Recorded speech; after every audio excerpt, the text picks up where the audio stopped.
Tere, kallis lugeja! Meie raamat on eriline, sellel on 3 erinevat lõppu. Sinu käes on üks raamat, millel on üks lõpp, aga sa tahad teada, mis on ülejäänud 3 lõppu.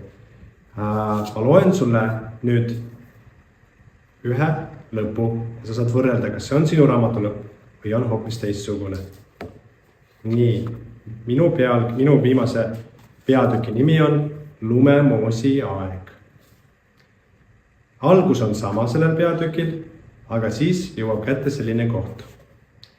Mamma, nii lahe on võrrelda erinevaid aegu ja näha, et mõned asjad on ajas nii hullult muutunud, mõni asi aga on täpselt samasugune, ütles Mihkelt mõtlikult jäätist limpsides. Tõtt räägid, noormees, vastas mamma lustakalt ja jätkas unistavalt. Mõelda vaid, need hooned siin vanalinnas on püsinud samasugusena juba sajandeid ja püsivad täpselt samal kujul veel aastasadu. Nende vanalinna tänavatel on kõndinud miljonid inimesed kõikidest maailma nurkadest. Siin on olnud erinev võim ja toimunud kõiksugu sündmused, aga need hooned püsivad ikka samamoodi. Sellel hetkel helises mamma telefon. See oli videokõne emalt. Kus te olete olnud? Pahvatas laste ema esimese asjana tervituse asemel. Ema, sul oli telefon kogu aeg leivist väljas. Ma juba nii muretsesin.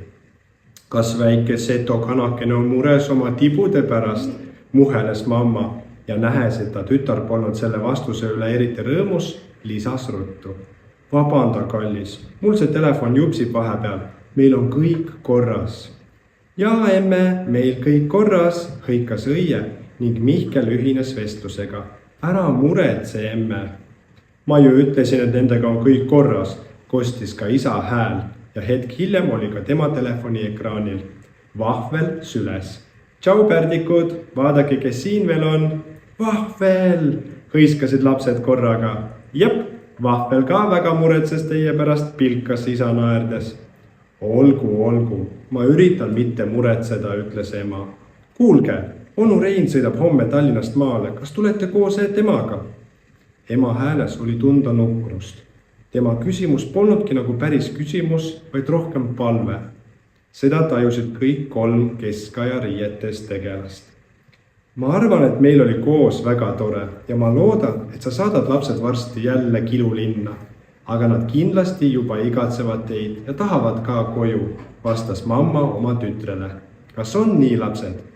Jah, on küll, ütles Mihkel ja õie noogutas ka kaasa, nii kus jaksas. Siis on otsustatud, ütles mamma. Panen lapsed homme rongi peale ja nad tulevad koos Reinuga koju. Jah, väga hea, ütles ema. Tema hääl oli palju rõõmsam. Vanalinnast koju jalutades meenutasid mamma ja lapsed oma viimaste päevade seiklusi ja arutlesid, mis aega võiks veel reisida. Mammal oli väga palju ideid ja lapsed kuulasid suu ammuli kõikidest nendest kohtadest ja aegadest, kus mamma on nii üksi kui ka koos vanaisa Leoga reisinud. Kui me maale sõidame, kas sa reisid vahepeal ajas ilma meieta ka, küsis Mihkel. Teate, kõrsikud, ma vist mõnda aega ei reisi, arvas mamma. Päris palju saime koos rännata ja ma arvan, et panen ajamasina praegu kappi ära. Las ta puhkab ja ma naudin olevikku. Aga kui sa lähed uuesti, siis mis aega, päris Mihkel? No, ma arvan, et tahaks veidi Lumemoosi kooki maitsta, vastas mamma. Seega külastaksin kunagi uuesti härra Kultase kohvikut. Lumemoos, oli õie imestunud. Mis asi see veel on? Nii nimetati vanasti vahukoort, ütles mamma. Kas pole imeline eestikeelne sõna? Juba ainuüksi selliste sõnade pärast tasub ajas reisida.